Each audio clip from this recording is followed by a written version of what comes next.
Hello, fifth graders, and welcome to your language arts lesson for today. For today, you will need the usual. You're going to need your poetry book, a dictionary, again, whether that's a physical dictionary or online is fine, and paper, pencil if you have been writing down answers as we go. So, with that in mind, the first thing that we're going to do is just take a look at those mother to son questions and talk a little bit about answers, and then we'll get into today's objective more specifically.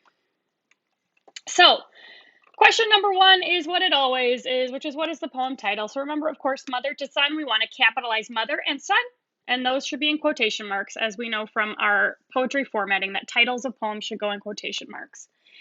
Who is the poem's author? The poem's author is Langston Hughes. What is the poem's rhyme scheme? This is the first time that our answer is there is no rhyme scheme. And if you kind of look at the lengths of the lines of each line in this poem, you'll see that they're varying, right? There's some much longer lines, some much shorter lines, and kind of visually, right? You can see the length of each of these lines varying. And that's going to often be a hint that there won't be a rhyme scheme, because rhyme scheme requires on a consistent rhythm. And if there's not that consistent rhythm, because the lines are kind of in different lengths, and there's likely not going to be a rhyme scheme. Some of you pointed out, well, there are some things that rhyme, but again, an incidental rhyme doesn't count as a rhyme scheme, right? Scheme means that there's a pattern occurring, and we're seeing that pattern repeated throughout, okay?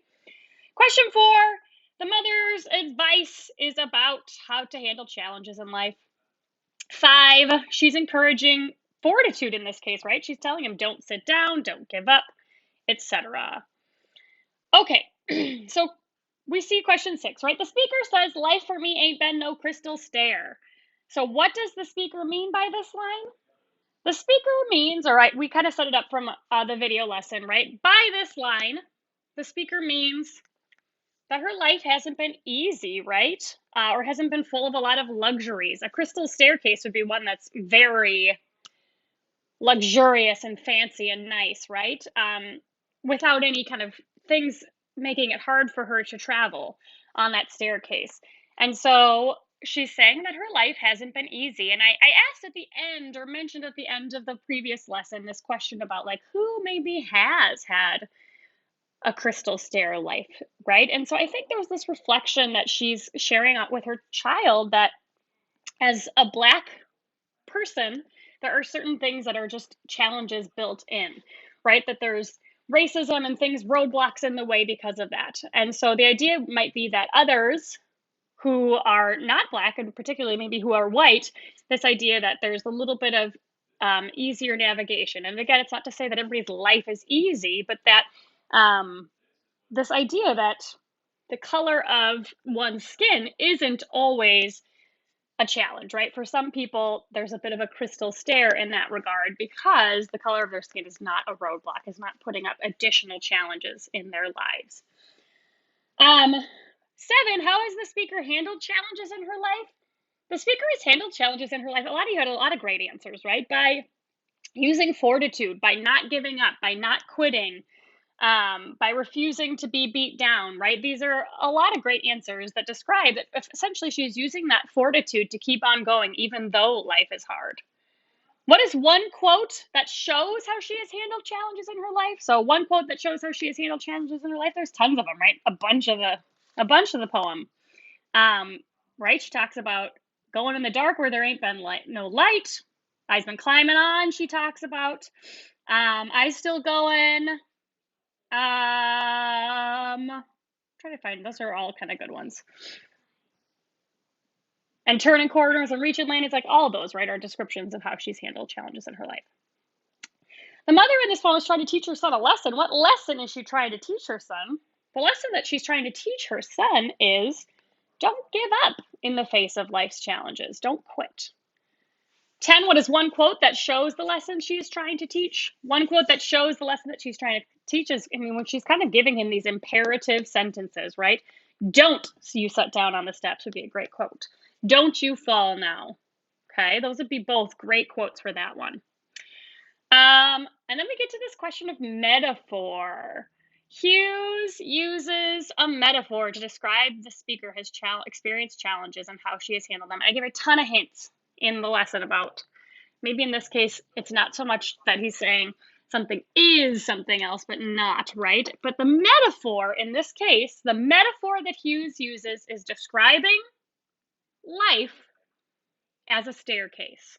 Okay, describing life as a staircase would be that metaphor. What is one quote that demonstrates this metaphor? So many quotes, right? Life for me ain't been no crystal stair is absolutely an example. It's had tacks in it is an example of a metaphor, right? She's not saying that she's walking through life and she's just happened to step on so many tacks in her life.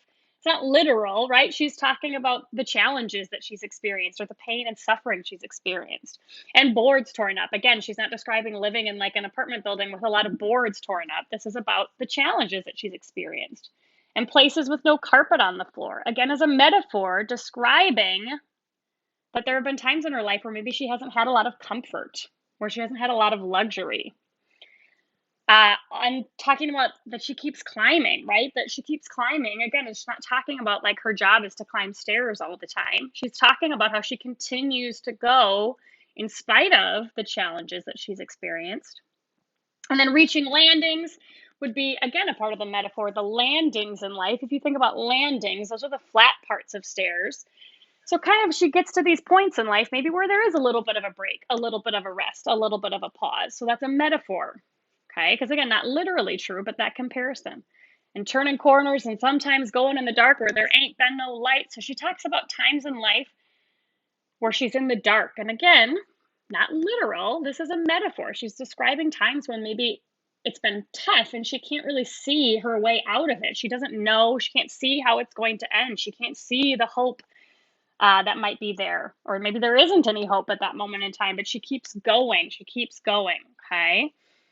And then she tells him, don't turn back or don't sit down on the steps, which again is not about like, she doesn't have a problem with like, oh, steps, don't ever sit on them. This is about telling him, don't quit, don't give up.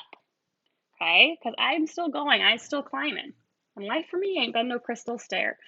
So, honestly, most of the quotes from the poem are an example or would demonstrate this metaphor because the entire poem is describing life as a crystal stair. And again, this isn't literal. This is how she's describing her experiences in life by comparing it to a crystal staircase. Okay, question 13 is asking for a rhyme scheme. And our correct rhyme scheme, we see AA, because those rhyme, B, C, B. Okay, the rhyme scheme of the following poem is A, A, B, C, B. All right, so fifth graders, we just finished a poem that's a metaphor. Again, comparing life to a staircase and how she kind of describes the experiences in her life as if, or through the lens of a staircase, which is not literally true. Today, we're going to be, again, considering a metaphor and maybe the purpose of a metaphor. This actually won't be a question that I'm going to ask you in homework, but I want you to think about it. Again, seeing this metaphor that's happening in this poem and considering why this author might be using a metaphor. So again, just to remind us that a metaphor occurs when one thing is described as being another thing, even though it's not literally true.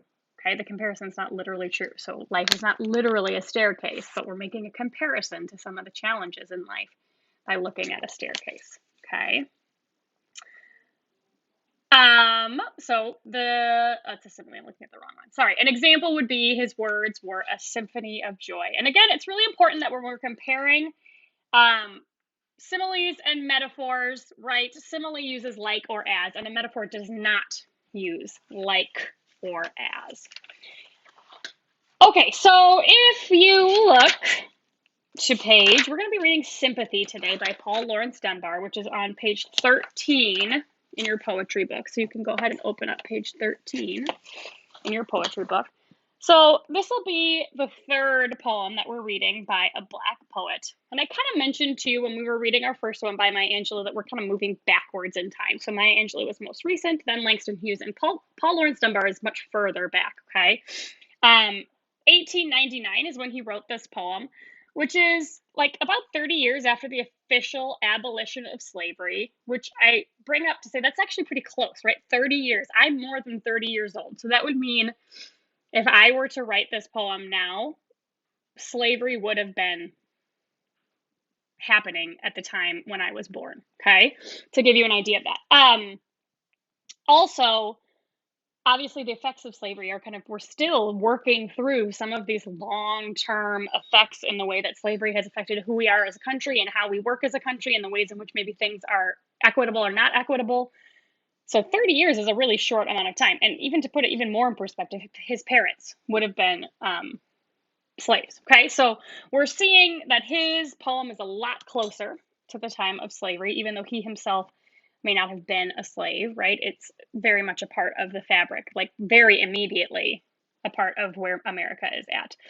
And also knowing like the end of slavery in America it wasn't just like done and then everything. I mean, there were people that were resisting the end of slavery, people who maybe weren't adhering to laws, people who were delaying the sharing of the information. So to give a kind of context that this poem is being written much in the like still in the muck, so to speak, with slavery.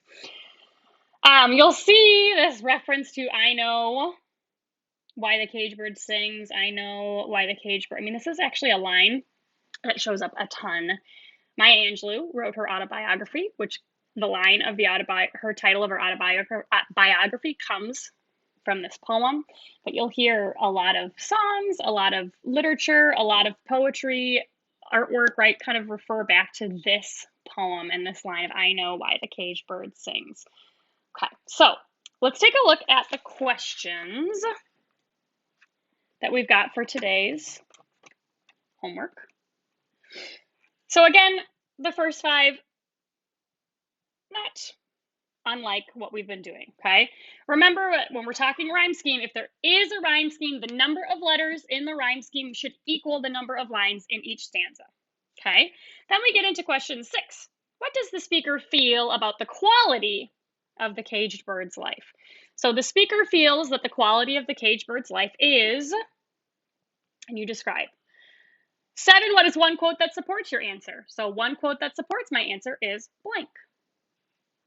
8, what kind of life does the caged bird wish it had?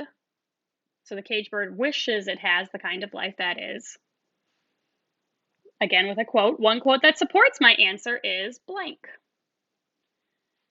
10, according to the poem, why does the caged bird sing? And you're going to see in the poem it'll say the caged bird does not sing for this reason, but for this reason. So why? Can't actually see that. I apologize. And then what is one quote that supports your answer? You'd say one quote that supports my answer is blank. Okay, and I'll lead a little bit of a discussion or a reflection, I guess, at the end of this lesson about the metaphor here and why, the purpose of the metaphor to relate to our objective. And then this one is separate, right? We're going to pick which of the following is an example of a metaphor. So you're going to pick from here, and then you'll say, why is it an example of a metaphor? We're going to be practicing, and this is, again, very much the type of question that I would ask you on a test. So it is an example of a metaphor because, and we'll walk through that a little bit.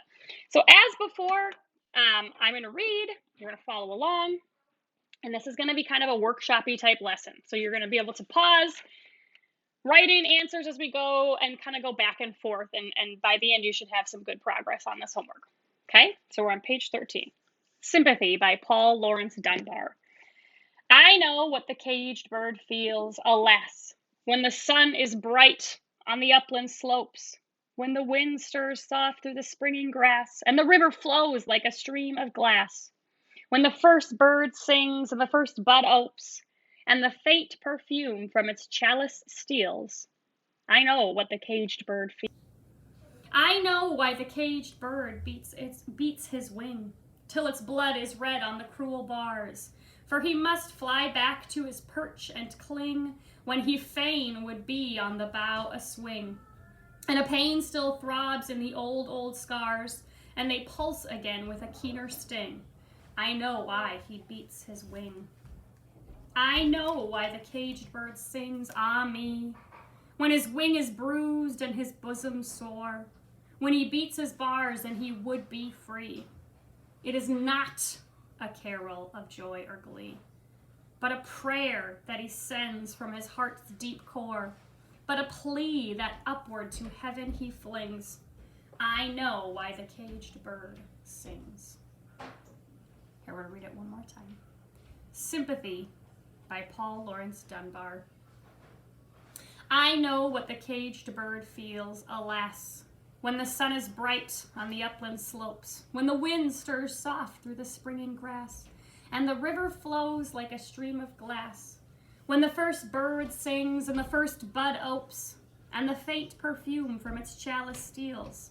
I know what the caged bird feels. I know why the caged bird beats his wing till its blood is red on the cruel bars. For he must fly back to his perch and cling, when he fain would be on the bough a swing. And a pain still throbs in the old scars, and they pulse again with a keener sting. I know why he beats his wing.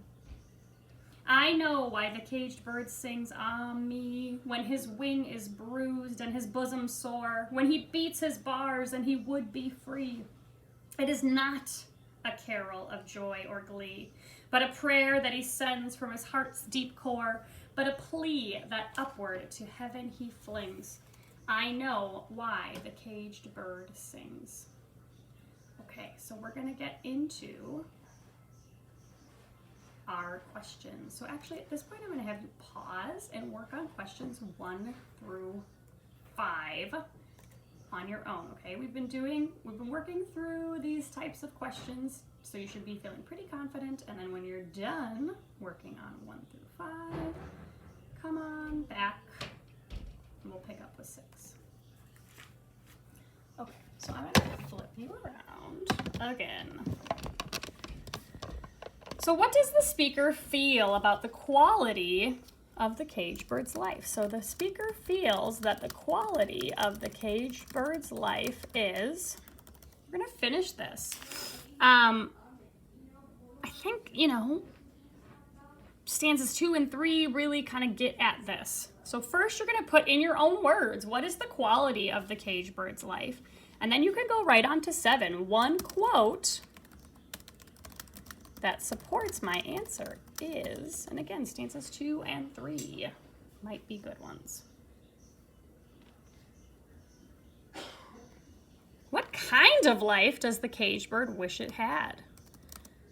The caged bird wishes it had a blank life, maybe, or the kind of life that, okay? Sorry, I'm trying to get this to zoom in better. So I think stanza 1 in particular kind of gets at this. What does the caged bird wish that its life was like? Again, what is one quote that supports your answer? So again, as we're going, pausing along the way and answering, and then keep on going. So 10, according to the poem, why does the caged bird sing? So remember, yes, we want to even include the beginning. According to the poem, the caged bird sings because, why? We're seeing in this third stanza, he tells us it is not a carol of joy or glee. In other words, the caged bird is not singing out of joy or glee or happiness. It is not a carol of joy or glee, but what? And that's going to be your answer to 10. The caged bird sings because it is what? And again, this one's going to be in your own words, right? And 11, one quote that supports my answer is. So you're going to finish this with a quote. And again, I would really encourage you to look at stanza 3 for this part.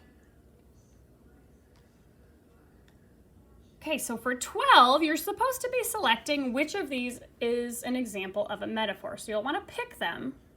And then we're going to go on to 13, where we'd say, why is it an example of a metaphor? So we want to restate the question. It is an example of a metaphor because it compares blank and blank which is not literally true. So this is very much the kind of thing that I would ask you to do on a test, okay, to be able to tell me why something is a metaphor. So again, we're looking at this setup, or this sentence starter, is an example of a metaphor because it compares blank and blank, which is not literally true, okay? So fifth graders, if you've been working along with me, you should pretty much have your answers done, right? If you've been listening and pausing and writing and pausing and writing and pausing, you should be pretty much ready to go on this, okay? And so we'll get into this in the next lesson, kind of reflecting back on this purpose. But I want you to be thinking about this poem is another metaphor, okay? Paul Laurence Dunbar is writing about a caged bird. That's not literally what he's writing about, okay? He's not actually writing about birds. This isn't like a animal rights poem, okay? He's using the bird as a metaphor for what? He's talking about a caged bird. He's talking about the caged bird kind of beating against its chains, and there's blood running, and it says old scars, which tells us that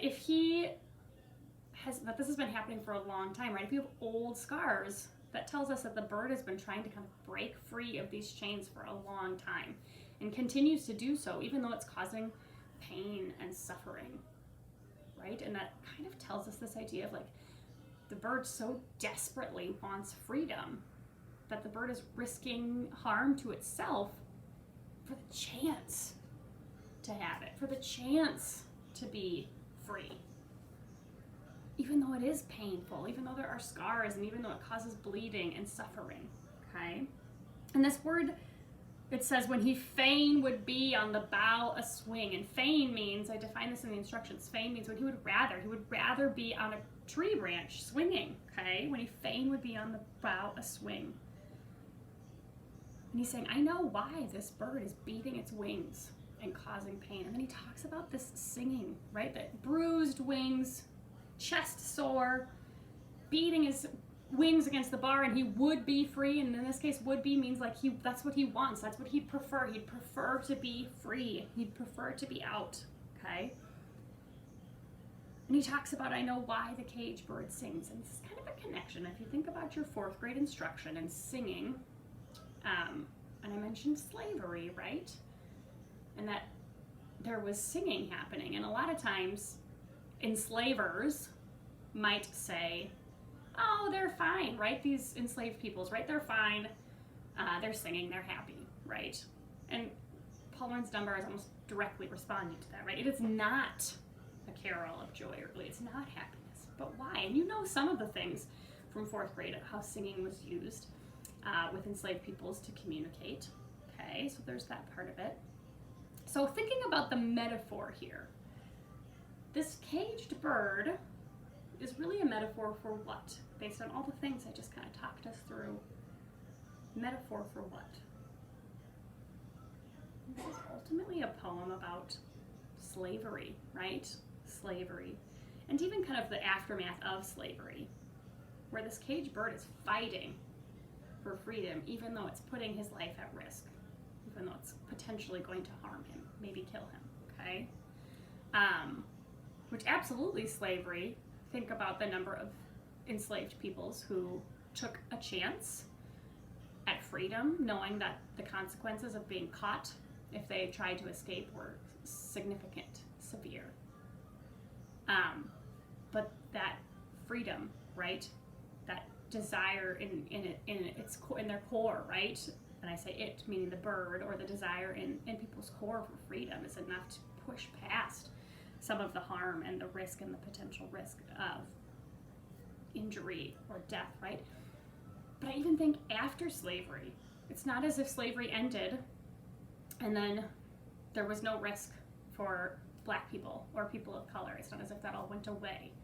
And so some of that's still fighting for freedom in spite of potential risk and harm. And, as I think about it, even throughout history and on, right, that there still is this fight for equality and equity and justice in spite of this risk, this harm.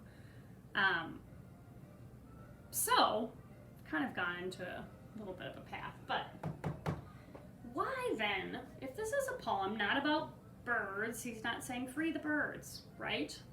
He's talking about slavery. Why use a metaphor based on all the things that I've just kind of talked about and how I started the lesson about how really this is quite close to slavery, quite close to the abolition of slavery as well. And if we're still dealing with long-term effects of slavery today, imagine like 30 years isn't that long. So, why might he be using a metaphor? What is the purpose for this metaphor? Why might he use a metaphor? Why does he not come out and just say, I understand the horrible experience of slavery, right? And just start writing about that. So I'm gonna leave that like nugget of a question for you to be thinking on, and we'll revisit it when we come back and talk about our answers and reflect. So again, hopefully you're pretty workshopped through the homework and ready to submit. And I just encourage you to keep thinking about some of the things that I was saying at the end of the lesson as you move forward, okay? Good luck.